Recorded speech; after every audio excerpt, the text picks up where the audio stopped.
নবী করিম সাল্লাল্লাহু আলাইহি ওয়াসাল্লাম একবার দুটি কবরের পাশ দিয়ে যাওয়ার সময় বললেন, এদের আযাব দেয়া হচ্ছে। তাদেরকে কোনো কঠিন পাপের জন্য আযাব দেয়া হচ্ছে না। তাদের একজন প্রস্রাব থেকে সতর্ক থাকতো না, আর অপরজন চুগলখড়ি করে বেড়াতো।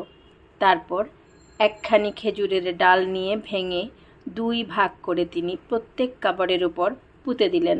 বুখারী 218, ইবনে আব্বাস রাদিয়াল্লাহু আনহু, মুসলিম 568, নাসাই 31।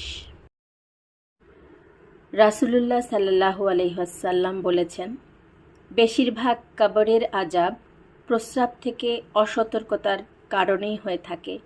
ইবনে মাজাহ 348, আবু হুরায়রা রাদিয়াল্লাহু আনহু।